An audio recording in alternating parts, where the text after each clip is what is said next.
Se encuentren en este momento, esta es la presentación del libro Si nuestras vidas no valen, entonces produzcan sin nosotras, y antes que nada vamos a hacer un aviso en relación al lenguaje. Esta charla se está transmitiendo en español por el Facebook de la Fundación Rosa Luxemburgo, and you can watch it in English on YouTube, Fundación Rosa Lux.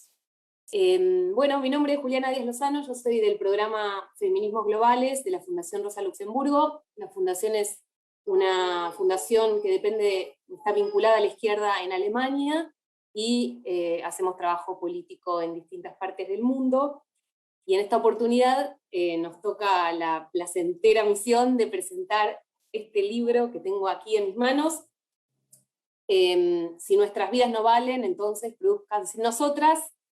Reflexiones feministas sobre la violencia económica, que es un libro escrito por Alejandra Santillana Ortíz, por Partenio y Corina Rodríguez Enríquez. Las tres autoras van a estar presentes en este evento, y también este evento está articulado con la organización DON, de la cual las autoras forman parte, y vamos a estar compartiendo además con dos panelistas de lugares muy distantes entre sí. Va a estar presente Kumudini Samuel, que es integrante del comité ejecutivo de DON. Kumi es de Sri Lanka, y es además coautora del reciente libro La economía política de los conflictos y la violencia contra las mujeres. También va a estar conversando con nosotras Javiera Manzi, que es socióloga y activista feminista, integrante de la Coordinadora Feminista 8M de Chile. Les agradecemos muchísimo a las panelistas por estar aquí hoy. Bueno, y esperamos que este libro que recomendamos, y que además pueden descargar de la página de la Fundación en distintos idiomas, que el libro sirva como un puntapié para pensar la violencia económica como un proceso sistémico también, y que nos ayude a pensar las resistencias populares y feministas también de manera situada pero global. Esa es un poco la apuesta de esta actividad, y creo que del libro. Bueno, y un agradecimiento más a las intérpretes que están ayudándonos hoy, a Samantha, Catalina y Julieta, al equipo de comunicación de la Fundación, Rosa Luxemburgo, a Víctor y Lucía, que están haciendo la transmisión en inglés por YouTube y en español por Facebook. Y antes de darle la palabra a las autoras y a las panelistas, les voy a invitar a visitar la página del programa de Feminismos Globales de la Fundación Rosa Luxemburgo y el micrositio de violencia económica, que también es de la Fundación, donde hay muchísimos materiales, e incluso este libro para descargar en muchos idiomas. Tienen los links en los distintos chats de las plataformas para poder visitarlos, y pueden ahí también suscribirse para recibir boletines con materiales de feminismos internacionalistas. Bueno, por último, si se les ocurren comentarios o preguntas para quienes van a hablar, los pueden ir volcando tanto en el chat de YouTube como en el chat de Facebook, y al final se los vamos a realizar a los autores y panelistas. Así que bueno, para empezar vamos a escuchar a Flora Partenio, que es una de las autoras del libro que presentamos hoy, y nos va a dirigir unas palabras. Hola, ¿qué tal? Buen día desde Buenos Aires, Argentina. Muy feliz de compartir esta ronda virtual, este encuentro virtual con Javiera, con Kumi, con las compañeras de la Rosa. Gracias, Juli, por la presentación y todo el trabajo que vinieron, digamos, haciendo justamente para lograr esta presentación. Nos hubiera encantado con Ale y Cori hacerla presencial, la posibilidad de abrazarnos nuevamente como lo hacemos en las calles, y también, bueno, esa esperanza de que por ahí alguna nueva presentación pueda tener una instancia presencial. También agradecerle a Alex, que nos acompañó en todo lo que fue el trabajo de elaboración.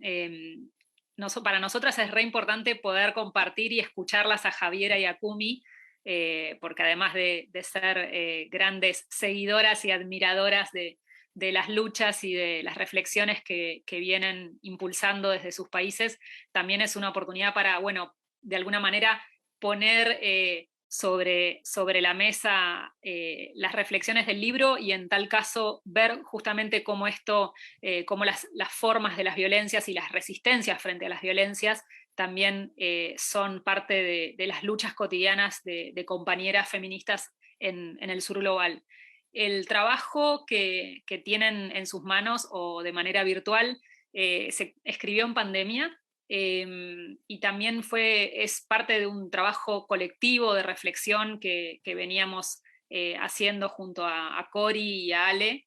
Y también es importante mencionar a dos compañeras que fueron fundamentales en los pasos de cuando comenzamos a analizar cuestiones más cuantitativas, ¿no? La idea del libro es un poco cartografiar las violencias y hacer una mirada previa a la pandemia, no solamente es una lectura en pandemia. Y ahí nos acompañaron dos compañeras, Sara Rojas Salvador, que estuvo trabajando en Ecuador, incluso en un trabajo de campo que implicó hacer entrevistas con compañeras trans y feministas, y también Vicky Alonso, que desde Uruguay estuvimos analizando datos cuantitativos en términos de ver cuestiones de desempleo, precarización, desigualdades en términos más cuanti. Siempre está esta idea de poder ponerle cuerpo a esos datos, poder ponerle movimiento a esos datos, y el libro va y viene en ese recorrido, digamos. Muestra la cartografía, pero también muestra algunos datos contundentes para entender cómo durante en el escenario que teníamos previo ya a la pandemia, había ciertas dimensiones de la violencia que estaban, digamos, muy extendidas, y que durante la pandemia, los momentos de confinamiento, se profundizaron. El libro también tiene digamos, un recorrido militante que forma parte también de las luchas que nos fueron uniendo junto a Ale Santillana y Cori desde acá, desde Argentina, y Ale desde Ecuador, por recorridos que también hicimos juntas frente a procesos de organización global. Las tres compartimos lo que fue la experiencia del Foro Feminista frente al G20 y contra el FMI, digamos, un proceso que nos encontró en las calles durante diferentes etapas, digamos, y que al mismo tiempo nos llevó a pensar los impactos de las políticas de ajuste y de desmonte de los servicios públicos antes de la misma pandemia. Y después compartimos un proceso que para nosotras fue fundamental, que fue el del Foro de Economías Transformadoras, porque al mismo tiempo que denunciamos las violencias económicas, planteamos cómo se articulan con las violencias machistas, también estamos pensando en la construcción de alternativas. Entonces el hecho de acompañar procesos o integrar procesos que apuestan por otras economías nos reunió nuevamente para, no solamente para reflexionar sobre eso, sino también para ver cuáles son las alternativas existentes en esto que se está llamando la pospandemia. El libro trabaja sobre 4 dimensiones que para nosotras son fundamentales y lleva el título de una de las consignas que se enarbolaron durante la huelga internacional feminista en el 2018, en marzo, que es si nuestras vidas no valen, produzcan sin nosotras. Justamente esa consigna para nosotras era fundamental para poner en escena no solamente el valor del trabajo y lo que implica el trabajo de nosotras para que el mundo todos los días funcione, sino también pensar que esa consigna sintetiza cómo se van articulando las dinámicas de violencias económicas, violencias patrimoniales, con las violencias machistas. Y en este sentido el libro dedica apartados para trabajar justamente la profundización de las violencias contra las violence against the trans women, travestis, and we believe that this is very important in the context of Latin America, where neoconservative and fascism is advancing, as well as policies against these collectives and against these struggles. So I believe that it is very important to reflect in this roadmap how these violence evolved.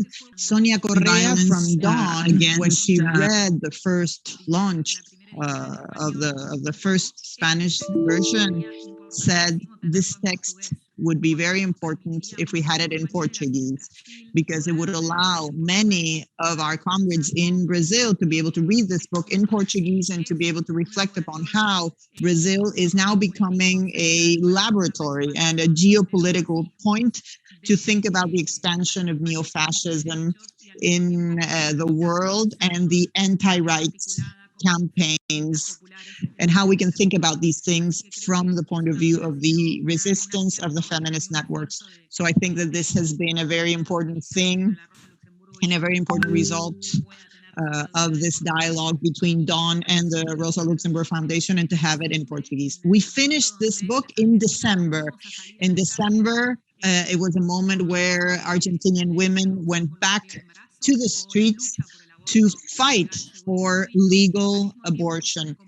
And at the same time, our fellow women from Ecuador were also struggling and having a very powerful struggle, which involved going back to the streets as well, and with everything that this meant during the pandemic. And our friends from the Dominican Republic were also, at the beginning of 2021, were camping in front of the parliament, also fighting for decriminalizing abortion. So it was written really in line with all of these struggles. So I think that for us, it's very important to have this work it has to be disseminated everywhere and to think about it from the perspective of the different latitudes. I hope I spoke slow enough for the translators. Thank you very much. Muchas gracias, Flora. Thank you, Flora. I think it was very, very clear, very interesting. We would like to give the floor now to Kumudini Samuel. I know her as Kumi. Yes, she is member of the executive committee of Dawn. She is from Sri Lanka. So you have the floor. Go ahead. Thank you, Juliana. Good morning to everyone. Let me begin by thanking the Rosa Luxemburg Foundation and Dawn for this invitation, and offer my congratulations to Flora, Corina, and Alejandra for this extremely important, timely, and well-theorized book. If Our Lives Don't Matter, produced without us, feminist reflections on economic violence. I want to preface my comments by saying that while I will be speaking of a somewhat similar process and analysis that Dawn undertook when we wrote our book, Political Economy of Conflict and Violence Against Women, we wrote from personal country-specific experiences. But I think our book didn't necessarily locate our analysis comprehensively in the struggles of our countries at those moments, because we were looking more at analysis.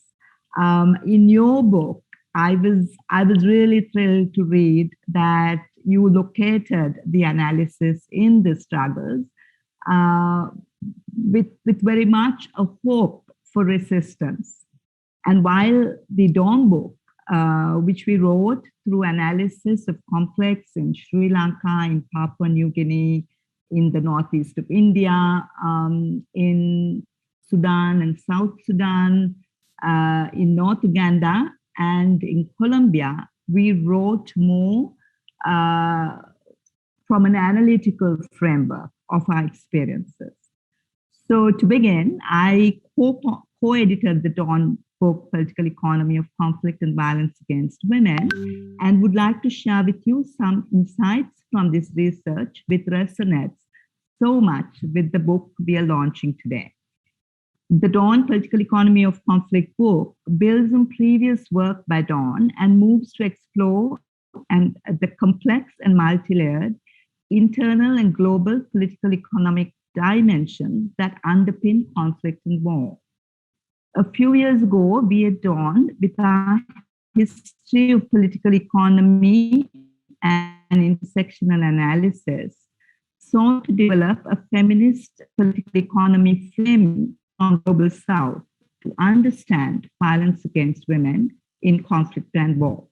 So as I said, the book brings together the research and insights of feminists working in or on contexts of war and conflict in the Global South, from Papua New Guinea in the Pacific, from the northeast of India and Sri Lanka in South Asia, from South Sudan, Sudan, and Northern Uganda in Africa, and from Colombia in Latin America.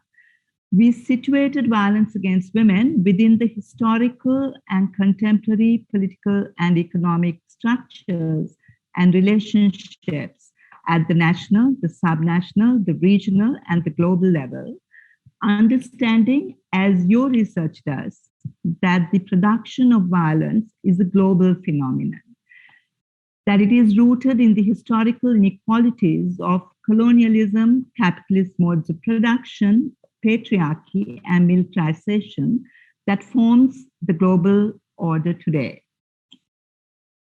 The book also tracks the continuity of structural violence that predates the temporal boundaries of wartime, framing war and conflict as moments of eruption in an ongoing course of class, ideological, and political formation in the process of capitalist accumulation. This runs counter to the dominant understanding that war and conflict are ruptures in the otherwise so-called normal fabric of development. We don't believe this is so. The Dawn Political Economy of Conflict book was written just before the pandemic, but resonates with the experience of inequalities and economic exploitation that the pandemic and the response to it brought to the surface. So we wrote before the pandemic, but a lot of what we say in relation to structural violence, I think, is reflected in the repercussions of the pandemic, as well as in how the pandemic, how our states responded to the pandemic. Many of the themes addressed by the chapter writers mirror the analysis offered by the book you're launching today. It is really, really extremely interesting to see how this resonated with the book we did, with the analysis we made, and your analysis that you're putting forward today. The research on Papua New Guinea, for instance, focused on the role of foreign-owned and environmentally devastating extractive industries, which have facilitated the buildup of arms and conflict, resulting in terrifying and violent implications for women, exacerbating gender and inter-community inequalities. The case from the northeast of India highlights state repression, militarization, othering, and the cultural violence as modes of control and gendered violence in times of conflict.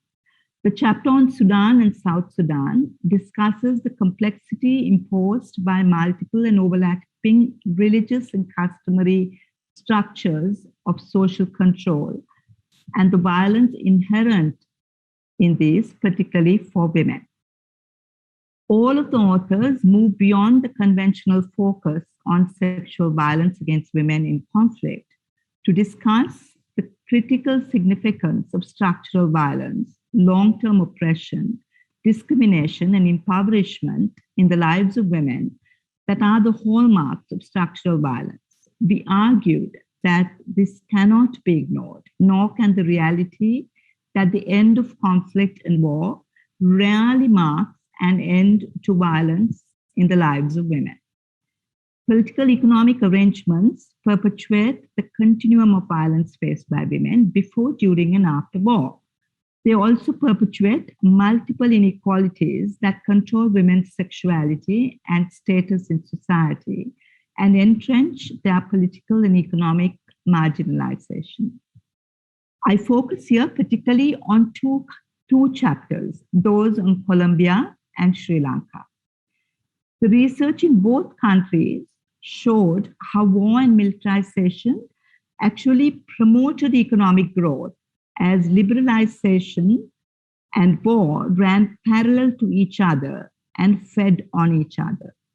The social dislocations stemming from the liberalization processes were institutionalized into these civil wars. In Colombia, urban centers far from theater of war flourished at the expense of the rural communities who were at war. In Sri Lanka, the war effort was funded on the backs of exploited women's labor in export processing, in the plantation sector, and in the dollar-earning migrant domestic labor. This is what really funded our war. The chapter on Colombia, authored by Cecilia Lopez Montano and Maria Claudia Holstein, provides a richly textured understanding of the political economy of Colombia's long-standing and complex war, its class dimensions, and the marked differences among its three armed protagonists, the state, the paramilitaries, and the guerrilla. It sheds light on rural women's important yet unrecognized role as crucial actors and agents of change during the years of the war, when women displaced from rural communities moved from campesinas to urban workers. It also discusses how the state used women as weapons of war through public rape, forcing the displacement of rural communities out of land, which was later appropriated by paramilitaries and agribusiness. A number of themes emerged from our research. One dealt with the militarization and gendered violence in the context of authoritarian rule, states of exception, and patriarchal power and control. I believe your analysis touched on these realities as well. A recurrent theme relates to how war and conflict shape and reinforce historical and entrenched forms of sexuality, and how violence impacts differently on intersectional identities. You discuss this as well. A third deals with the gendered economies of war, as the authors move away from the predominant and conventional narrative on sexualized, ethnicized, and militarized violence against women in times of war. The authors instead draw attention critically to neoliberal globalization, which has transformed processes of accumulation by dispossession, leading to multiple forms of gendered structural violence in times of war, as they do in so-called peacetime.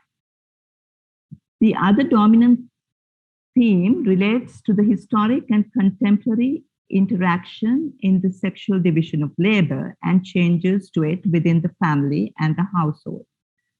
It also looked at challenges this poses to the notion of the male as a provider, as women took over sustaining families and communities in times of war.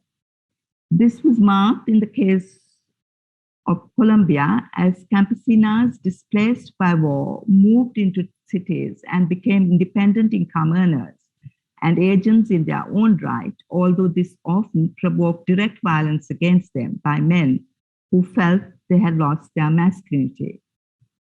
The book also, however, challenges the sexual division of work, sexual division of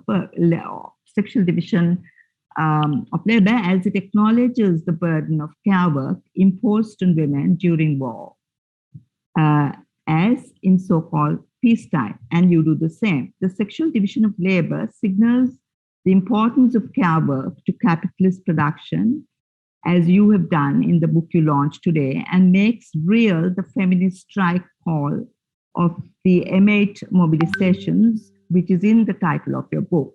If our lives don't matter, produce without us. This is the challenge.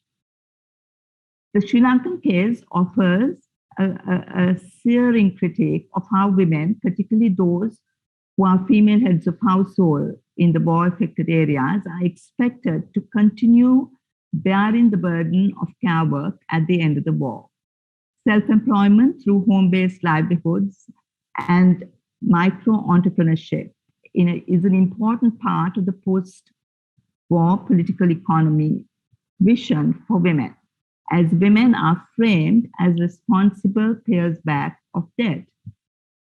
Their productive and reproductive labor thereby combined with greater precarity and exploitation, and women are forced into crippling debt. The risk is entirely borne by women and makes for an insidious form of economic violence underpinned by patriarchal discipline and control of women's lives and bodies. Today, the microfinance industry is a multi-billion rupee enterprise, with many institutions recording more than 100% profit. Financialization and the self-employed woman was central to the political economy of war, as it's now central to the political economy post-war. Women are now compelled to negotiate within these militarized and political economic systems.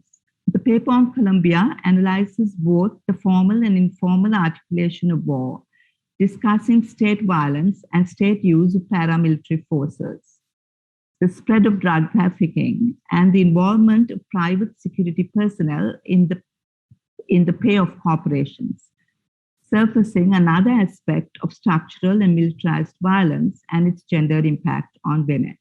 The Colombian authors, therefore, argue persuasively the need to look beyond the conventional perceptions of violence against women in wartime, often limited to aspects of sexual violence, and take seriously the economic, social, political, and cultural aspects related to the situation of women in war. They also call for a move away from framing women merely as victims of violence in war.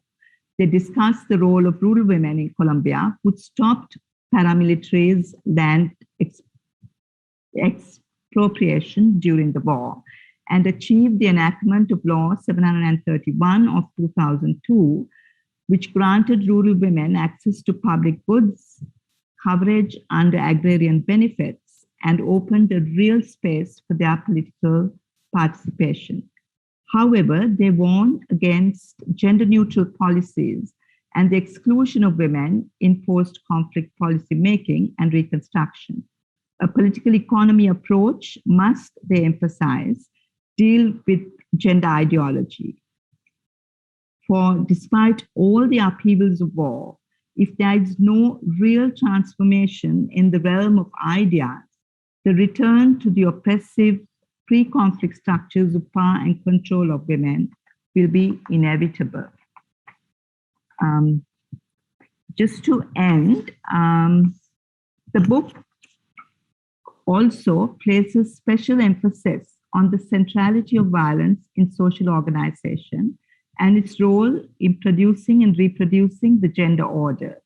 and conversely, how the gender order in turn justifies and reproduces unequal and violent power relations in society, which are firmly anchored in overlapping patriarchies. Critically, therefore, the authors argue the significance of structural violence with its hallmarks of long-term oppression, discrimination, and impoverishment in the lives of women cannot be ignored, nor can the reality that the end of conflict and war rarely marks an end to these complex forms of violence against women. War is never merely a simplistic and temporal deviation from the normal. In many ways, this book is an attempt to challenge ourselves as Southern feminists to employ different ways of thinking and analysis without the gendered violence of war and conflict, about the gendered violence of war and conflict. I'm extremely pleased that the book being launched today, If Our Lives Don't Matter, Produced Without Us, Feminist Reflections on Economic Violence, takes further one of the most dynamic issues of our time. It is an important discussion on contemporary political economy realities of dispossession, inequalities, and gendered violence inherent in the multiple crises we face today. We need to complicate and nuance the global narrative as much as we need to envision alternative ways to address and resist structural and economic violence, as your book and your struggles and your analysis so brilliantly, I think, put forward. Thank you very much. Muchas gracias, Kumi. Entonces compartía con nosotras Kumudini Samuel desde Sri Lanka. Thank you very much, Kumi. That was Kumudini Samuel from Sri Lanka. Reflections around the process of economic violence, in this case, in cases of militarization and war. Thank you very much. And before we move on, I would like to remind you in the chats of YouTube and Facebook that you can ask your questions. So now let's move from Sri Lanka to Chile, which is a key country to think about the popular and feminist resistances and constitutional shaping as of now. So we will listen to Javiera Manzi, sociologist and an activist of Coordinadora Feminista 8M from Chile. Hello, Javiera. Hello, Juliana. Hello, Kumi. Hello, everyone. I'm so glad to be here. Flora, Corina, and first of all, thank you for having me. I am here replacing Karina Novales, who's going to be here today originally, and who is going through a very specific situation to the pandemic in a form of frontier control. And I wanted to add my own reflection, a reflection that we have shared over the past few years, and put out this book, which I think is about that today, at the center of an activist reflection, how we can think from these reflections, the steps that we have already taken and that we are taking currently. I would like to first off recognize that exercise of writing and reflecting that is inherent to research, and that makes it possible to bring forward publishing projects as a tool that allows us to look at the issues at hand at different scales across different countries, but also based on a question that is inherent to all of us, and that is at the heart of this series of massive mobilizations brought forward by feminist movements in different countries. I will talk about how this reflection around violence and how specifically we have been composing a very important question from 2018 forward, moving forward with this process and looking at how this organized space, in our case, Coordinadora Feminista, started taking shape amongst a diverse feminist movement, and look at how this also became a constitution forming process that is currently having our full participation. all of this, of course, is part of the question that is always with us. These forms of violence that look like a horizon for a radical transformation of life as something that also moves along our own transformations, our own spaces, and the scale at which we feel pain constantly. This is also how I think the possibility of a feminist policy starts to take shape. Since 2018, we, Coordinadora Feminista 8M in Santiago, started to take shape after the mobilization from March 8th. And our question back then was how to continue the word that was going around the street that year, which was female workers around impoverishment. Firstly, we wanted to show ourselves as workers and find ourselves as workers, which has been really profound and very inherent to us as subjects, recognizing our jobs in life, recognizing a country like Chile, and the issue of a radical impoverishment in life in itself. That is why we insist on our impoverishment and look at policies to create processes that can free us at the center of this neoliberal lab, the so-called oasis, as Piñera has said, that is Chile. And that issue around impoverishment also put us at the center of a policy that could transform the conditions under which violence happens, colonial violence, racism, and all of the violence that affect us at this moment and that are creating the conditions to move forward with policy-making processes and political processes and the chance to imagine a different life for ourselves. We also saw that this is not separate from the conditions that we have to go through as women, our everyday conditions and structural conditions in which the working class is currently living in and trying to survive. A class that we also saw being transformed by the neoliberal capitalism, which is currently taking private debt, which is very high in Chile currently, from a very radical experience of privatization, which is affecting our most intimate experiences. And this comes along with informal work, which is something that is very radically installed in our society, which is not new. And around that question of impoverishment of life made us look at two things. One is a possibility of a policy that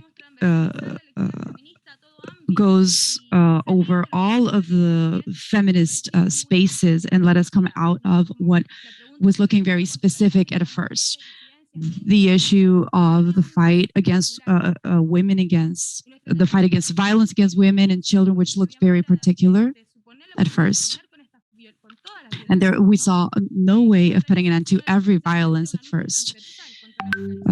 If we didn't see this as an integral fight in life in itself, and saw conditions to conceive this not as a government agenda very focused specifically on gender, but as a general thought.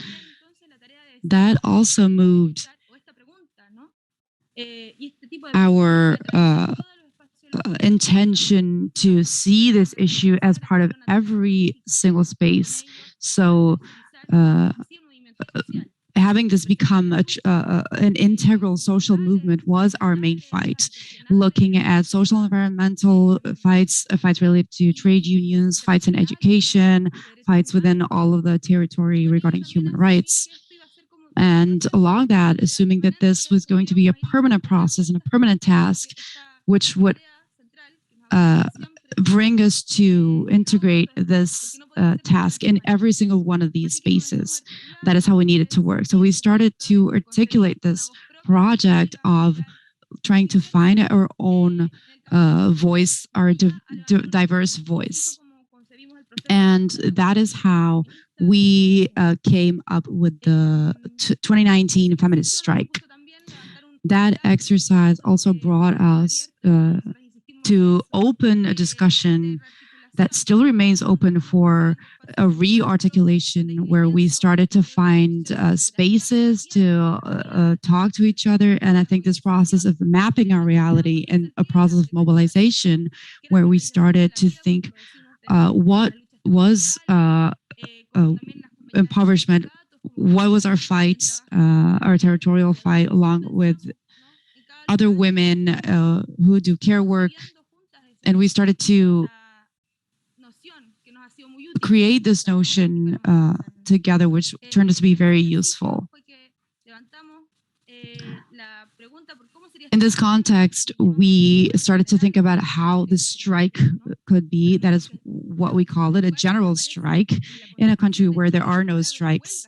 In the Chilean constitution, the word strike only appears as a negated word, meaning it is illegal. So we started to talk about a strike in a country where a strike was not being used as a tool.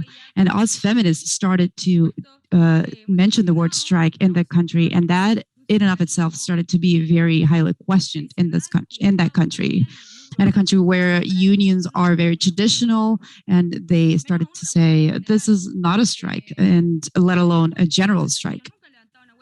Again, we wanted to say that they never raised a general strike because they never recognized all of the jobs that sustain life. And that was also an important exercise for us to bring forward, to help women carry out this in every single aspect of their own unions. We were also told that feminism doesn't have the job of carrying out strikes. And we also insisted and said, yes, it is our job to do a strike. We have also been in this fight against a sector of trade unions, and also against another sector of the feminism that didn't see that as an inherent task of the feminism. And our workers' movement. The strike in 2019 was the largest mobilization since the ending of the last dictatorship in Chile. It was a movement that really highlighted this movement that had started in 2018 from the feminist mobilizations, and started to become central and started to spill over to other sectors, because it became more than a question. It became a fight for the legalization of abortion, for a better education for women, for a recognition of women's jobs. It became an exercise, and we also saw this in the agenda, besides the fact that Sebastián Piñera would always say that this was not in his agenda. We started to see this as an agenda. Also, this criminal government has always had repression as a main policy, and we also saw this. And when we were starting to form our movement, and we started to form this movement opposed to the regime of Sebastián Piñera, and we started to see these questions around what we saw as a deepening of a structural crisis, a crisis in contemporary capitalism, a profound crisis where we saw alternatives to come out of this crisis, like we were seeing, for instance, in Brazil. This authoritarian advance of fascist sectors and traditional neoliberal sectors combined with a form of nationalist thinking. We also saw this as a response to this crisis as an alternative. And to us, it was important to show the feminism as a different alternative, a different way of life, which was possible. And I would like to make a halt here because this question around our mobilization is still open and is still moving forward with us until October 18th, which was the day where a crisis exploded in this country. Because we said no. We said it's time to stop as feminists, which has always been a part of our political way of acting. We felt the need to say stop. We felt the need to say this is it, no more, as popular sectors. And this sense of mobilization, in this sense of opposing the government, was a sense of also opposing impoverishment that has been going on for the past 30 years, and which has been going on with different governments and which has been imposed from neoliberalism. This is what came up in our activism, in our movements. Chile was a place where feminism was born, and it will also be the place where it dies. So I also want to say that these questions that were part of our movement, of our constitution as a movement, are questions that are still with us to this day. Today, we want to create a movement that will be the first constitution creating a movement to be organized in the context of a country that didn't get the progress cycles as other countries in Latin America had, which led to constitutional processes. We didn't get those processes in Chile. So we want to create a constitution-making process in a context of a pandemic, in a context of world recession, in a context where many of these questions that come up appear as articulated around authoritarian alternatives. And so our job is to fight against these alternatives in an exercise of trying to gain new institutions and a new constitution creating process. So that is where we stand today. Asking ourselves how all of these mobilizations, how all of these questions shape our lives and make it possible to conceive other forms of life and other forms of organization.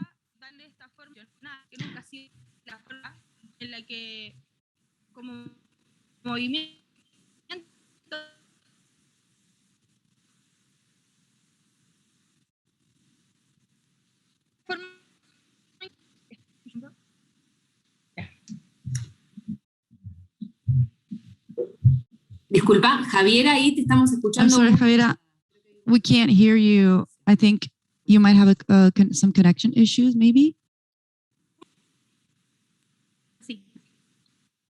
Yes. Okay. While we see if we can get her back. Can you hear me? Javiera, we can't hear you that well. You're cutting off.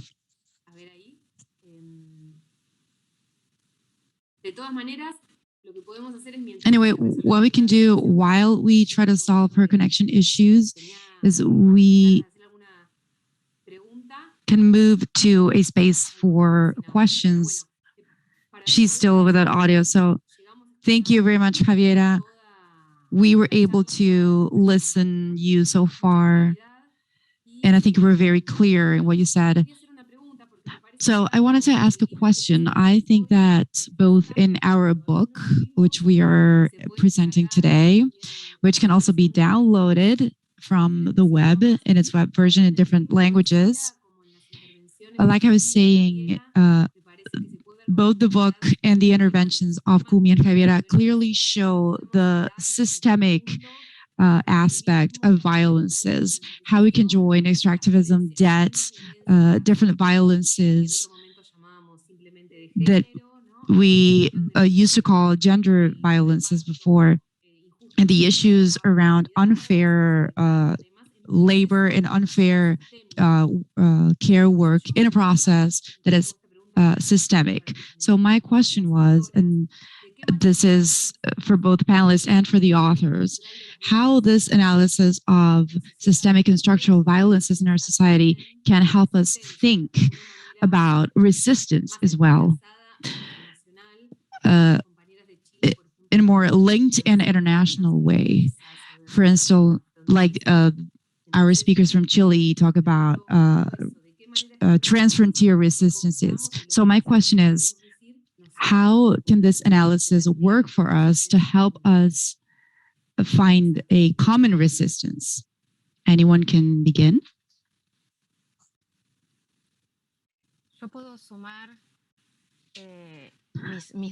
I personally can add and put in my 2 cents, and I also wanted to build upon Kumi and Javiera and her interventions. By the way, thank you very much for joining us in this discussion.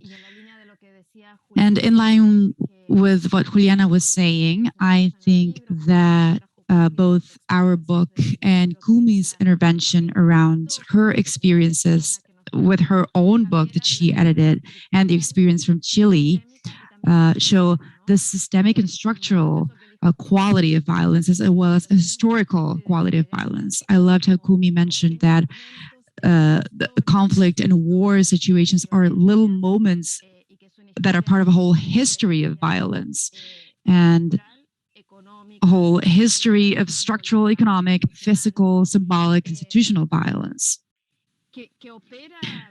Operating very specifically and very situated, Kumi was bringing forward specific examples from Colombia and Sri Lanka. Javiera was talking about the case of Chile, and even operating very specifically in very specific territories and very specific bodies. They are a structural phenomenon and also a global phenomenon. Kumi was very clearly linking this to the liberalization of globalization and to these economic structures, which are common to the North and the South and to every latitude.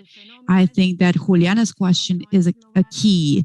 The phenomenon is global, it is structural, and the phenomenon of resistance to this violence also has these different levels, or should have these different levels of expression. There is a very local, very situated resistance in that sense. The Chilean experience is that specific resistance as an example of our Latin American situation, a minimum example, like the students' reaction to the rising prices in the subway became the political situation that Chile is going through today. In this idea that Javiera brought forward, which I find to be very powerful. But these manifestations, as Kumi was mentioning, in very specific places, I think they all link together and they all weave together at a global level. And that is why we are also thinking about the presentation of this book in this spirit, bringing forward Kumi's voice in her own experience in Sri Lanka and Southeast Asia, because that is how we understand the resistance in a global way, expressing itself in local aspects, but also in global aspects and facing global institution, and very specifically facing the economic violence, which was the focus of our book. We see the need to build a resistance that looks to global institutions, to global financial institutions that resist against the G20, the OMC, which are all of these institutions that globally uphold this systemic structural violence, which is also historic.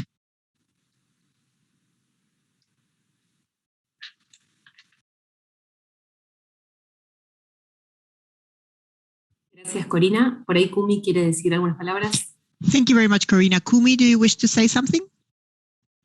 Well, just to add, I think for us as well, given for me, for example, all my life, I've lived in a context of conflict. All my work has been in relation to conflict and the violence that has been generated by conflict. And for us, it has been also very important that when there has been no recourse, no help at the national level, at the local level, that we looked to the international. And when we look to the international, we look to the Human Rights Council to talk about violence. We always, and I think that has been partly the problem of organizations like ours, feminist organizations too, that have been looking mostly at civil and political rights in relation to conflict.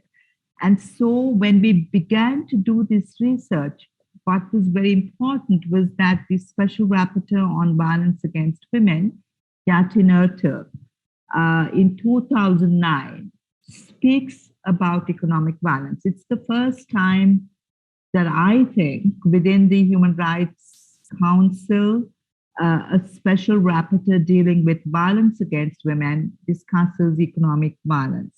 And we used her framing to talk about the way violence against women, particularly in conflict, in context of conflict, was far beyond direct and sexualized violence and was part of economic violence as well.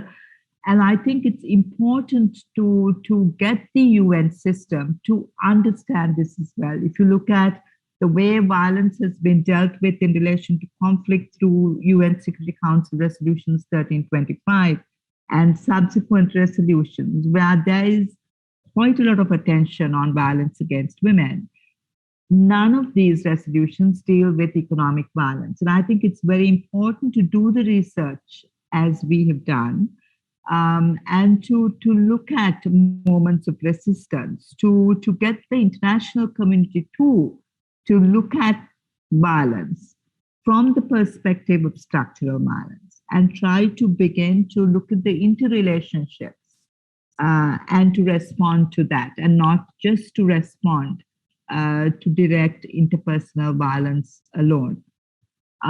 As much as this is critical, we also see now in the context of the emergence of so-called violent extremism and counter-terror policies, we see that if you don't look at root causes for why this violence is happening, and very often the root causes have political, economic dimensions, and if you don't address these, neither conflict nor extremist violence will be resolved.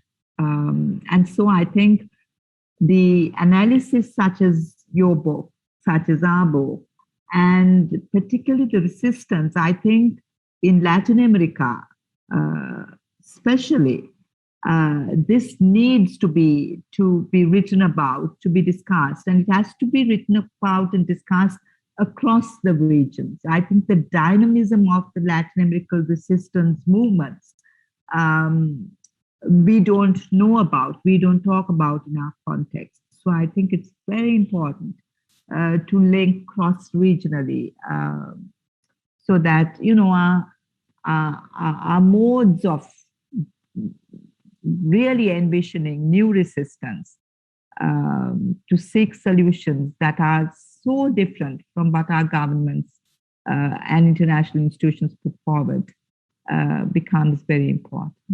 Thank you.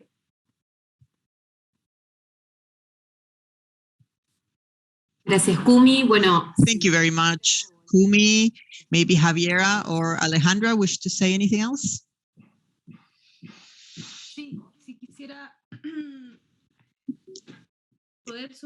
Yes, I would like to just say one more thing. Sorry about my connection problems that I had before. I think this has to do with what Kumi just said. For us, one of the central aspects of our struggle on our fight against structural violence and how feminism can really propose an alternative response, I think this happens when we see these creative exercises in politics and to really intertwine the different alternatives, which is not necessarily one thing that comes after the other, one action and then another. We must instead think that in order to end any form of violence, gender violence, patriarchal violence, we need to focus on economic violence. This is what enables these forms of violence. This economic violence is what enables the other forms. So I think that within the framework, it is very important to think of this as an antidote. And sometimes the solution proposed by governments is only through justice. And I think this is far from being really the solution.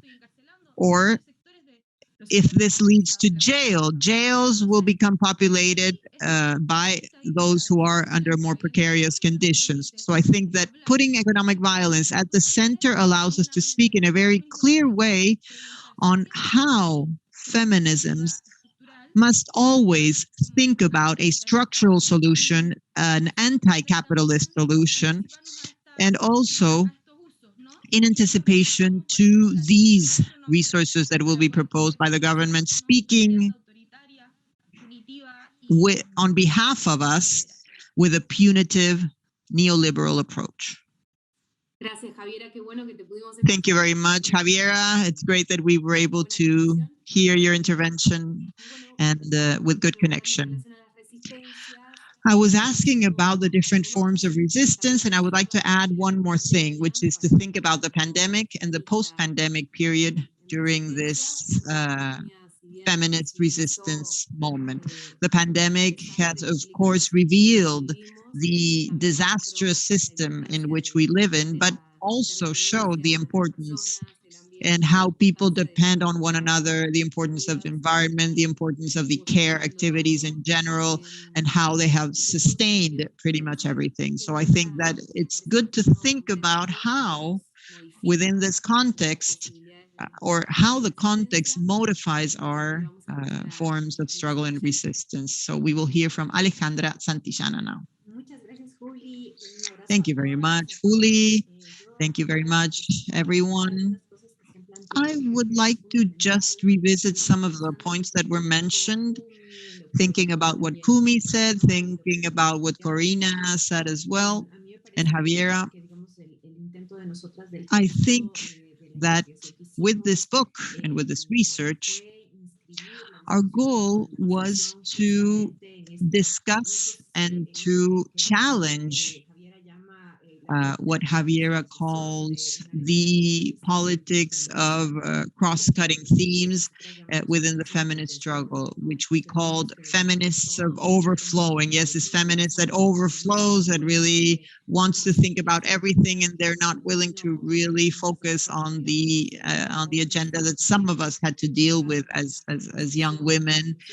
In a way, it was a discussion that only focused on gender, and all of a sudden we were faced with this approach where we wanted to think about everything, about capitalism, about colonialism, about the state in general, not just about these niches that we had been put into where women had to only think about gender, especially in Latin America. So I think that these new feminisms that overflow everything have appeared in the context of a methodological, political, and pedagogical spectrum, in which are actually a political grammar that seeks to think about everything in an articulated manner, where it's not capitalism versus the patriarchy, but it's more structural.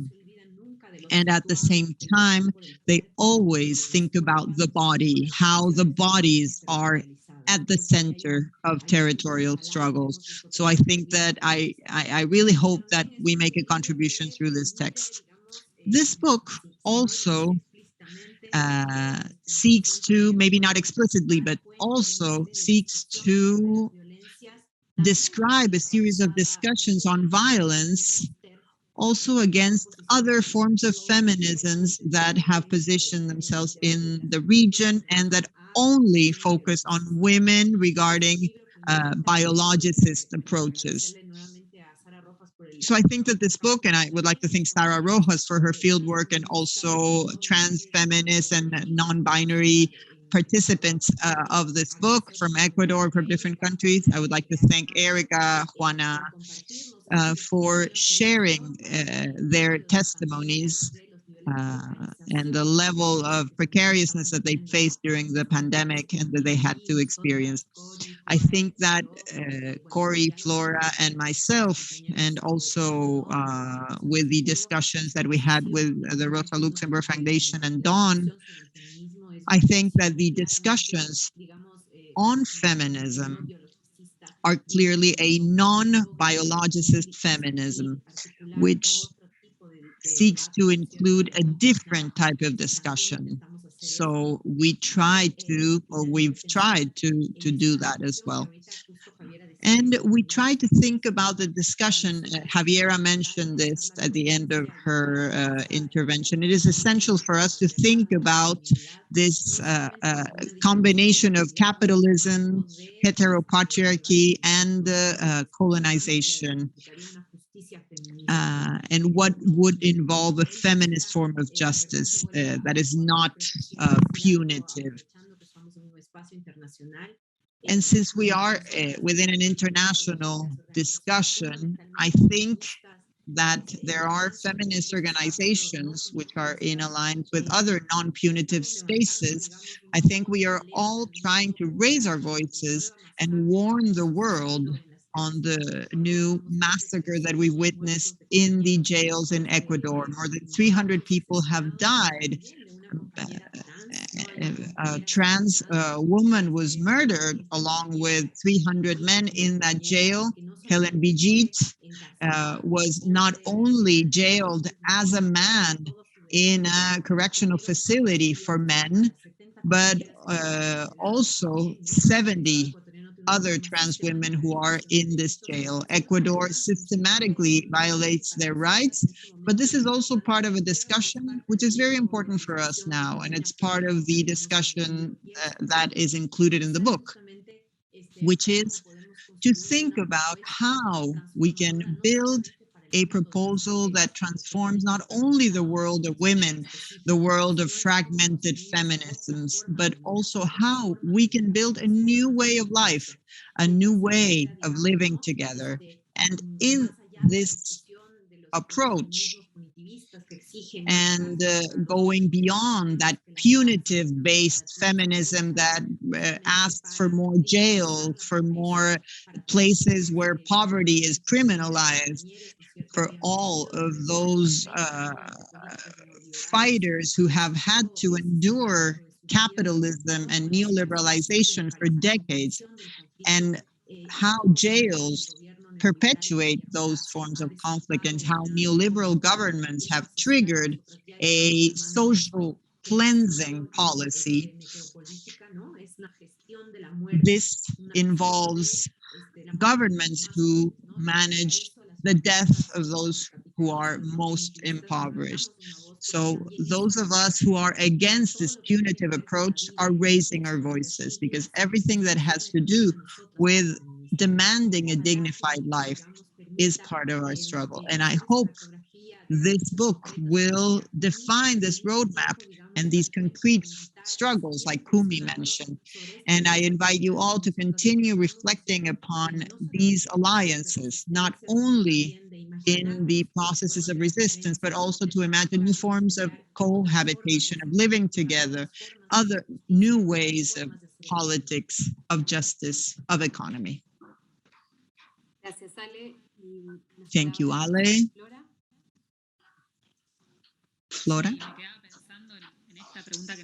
Yes, I was thinking about what Juli was saying, especially in this post-pandemic scenario. And I think there are a few issues that were mentioned by Kumi and by Javiera, and which for us in the book were absolutely central. One of them was to think about this displacement, this criminalization of those who defend the land. In Latin America, we've seen this, and during the pandemic, it has even been exacerbated, as well as the death of these defenders. As Kumi explained, and this is very clear in the case of Colombia, the use of land, the displacement, and the militarization of the territories has not ended. And this is one of our major struggles on which we must raise awareness constantly. Another topic in terms of thinking about how governments are now worried about these economic recovery packages and how we're going to come out of this crisis, I think that there are two issues that Javiera mentioned very clearly in her presentation. One of them is the issue of climate justice and how our feminist struggles are in articulation and in collaboration with the environmental agenda. The extension and propagation of extractivist projects in Latin America and the case that Kumi described in Papua New Guinea shows that the economic recovery that the governments are thinking about are exactly a recovery that focuses on further developing extractivism, ravaging the land, and what they call the financialization of nature. So I think that in this sense, the challenge is to continue strengthening the environmental struggles in line with the feminist struggles, because that's where we can build alternatives, and that's how we can strengthen activisms. So I think that we've seen this in Chile with Cori. We had to be in Chile when Javiera was, when we were experiencing that problem that Javiera described. We were in the Patagonia and we were seeing that moment directly. So I think that this is important to strengthen. And labor rights as well. I think we've moved backwards in terms of labor rights during the pandemic. And this is at a global level, particularly for women and for dissidencies in the global South. That backwardness has become extremely evident. And we're going backwards in terms of labor rights, but at the same time, an increase in femicides and transfemicides, especially in a country like ours, where we have a trans quota law. It couldn't be implemented for 5 years in the province of Buenos Aires. It wasn't fully enforced. Only after 5 years it was enforced. So it is a major challenge to think about inclusion policies in the labor market for trans and travestis, and also to think about labor rights in the struggle for the social security system, to fight for the fair pension system, who can actually access a retirement or a pension at this time, who has the privilege of accessing a pension. This has to be part of the agenda, because work precariousness, life is more precarious now, and this has to be part of the struggle and the discussion on social security, because we've seen the expansion of precarious work, of policies that go against labor rights. We saw this in Quito, in Buenos Aires, in Brazil, with the new platform-based work, digital platforms. And so this is the way out that is being offered to young people in Latin America, in our cities.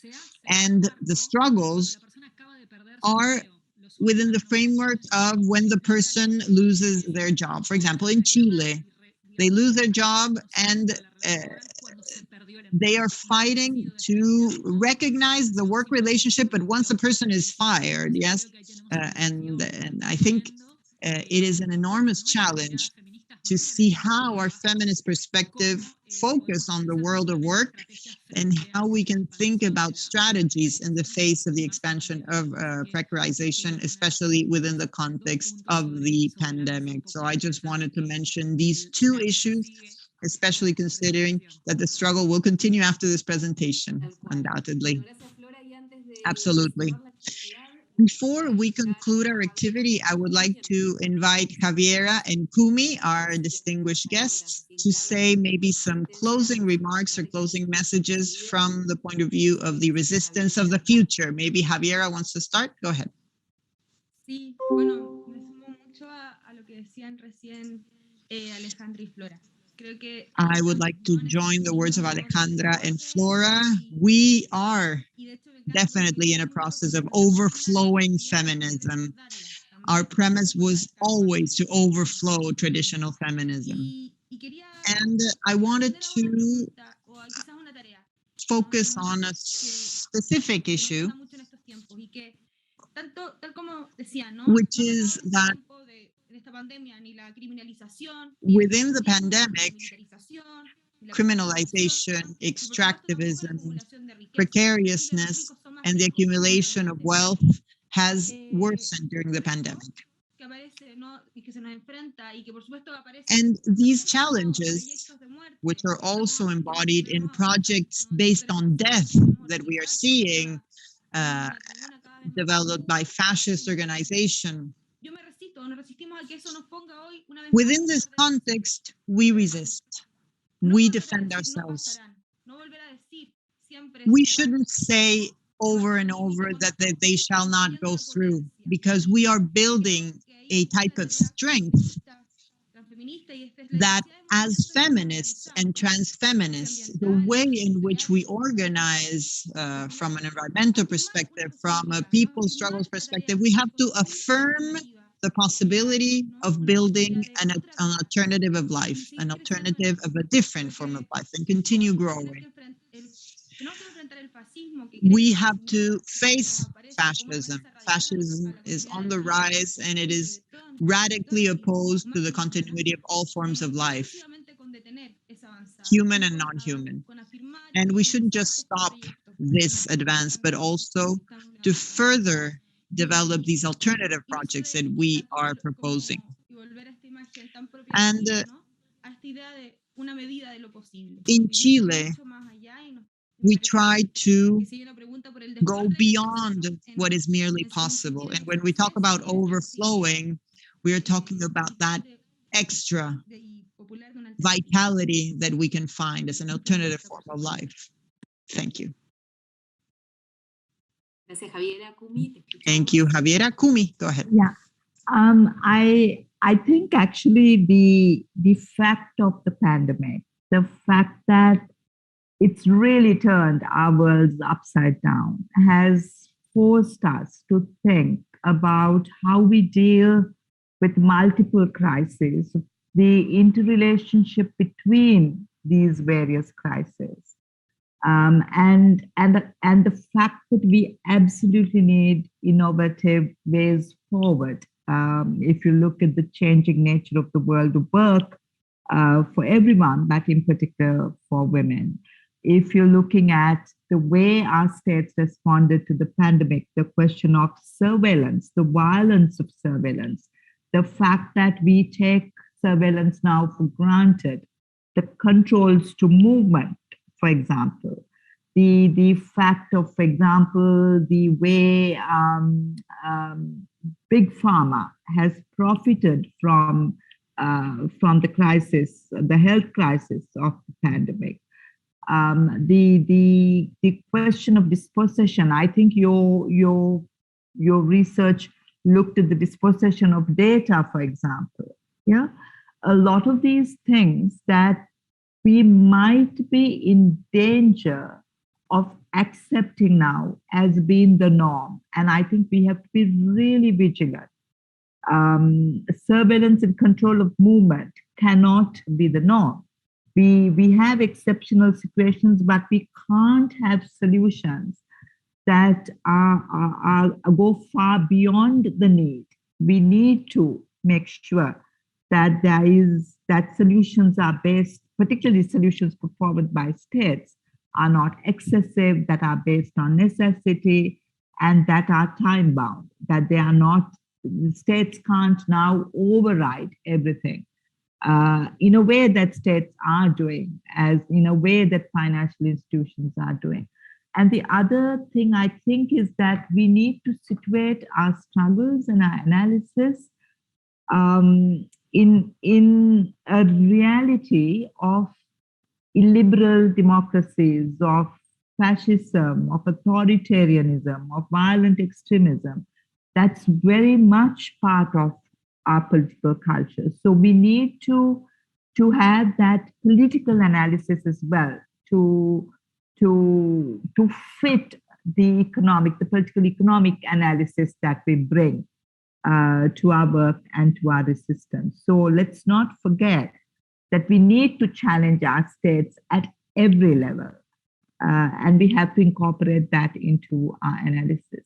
Having said all of that, I feel for us, and for me personally, the struggles in Latin America, the resistance, the fact of the legal abortion movements, the fact of the M8 strikes, the fact of the vast mobilizations, the very creative mobilizations, and the interconnections between feminisms, between social movements, has been extremely important. And I really look forward to seeing what comes out of the resistance in Latin America, and something that I think the Latin American region has in a way gifted to the rest of the world, and we need to find ways to share that. So, but thank you so very much for the analysis, this book, and for inviting me to be here today. Thank you. Gracias a vos, Kumi. Thank you, Kumi. It was a pleasure to hear you and Javiera as well.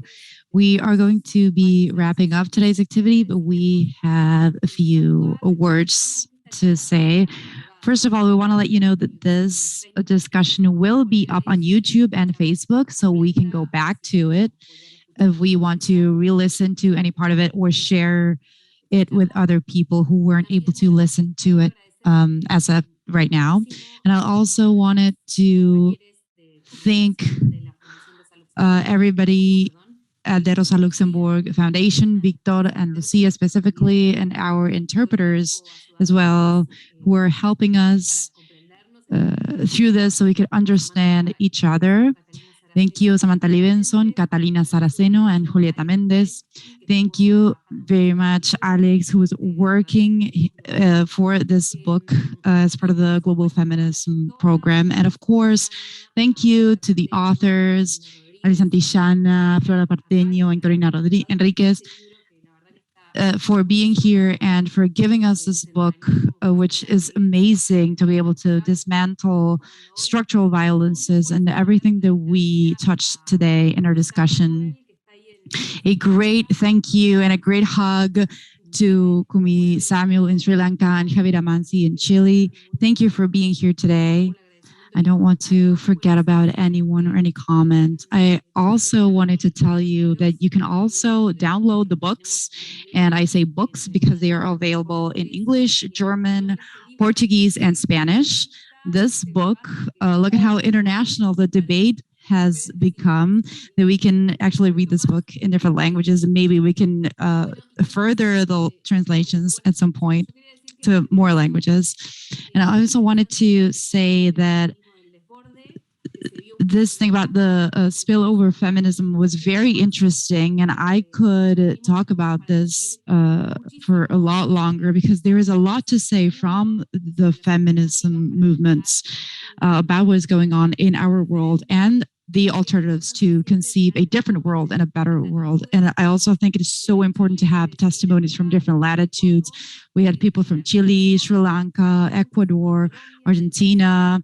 We talked about Colombia and Brazil, and this is really enlightening for us feminists who are by nature also international minded.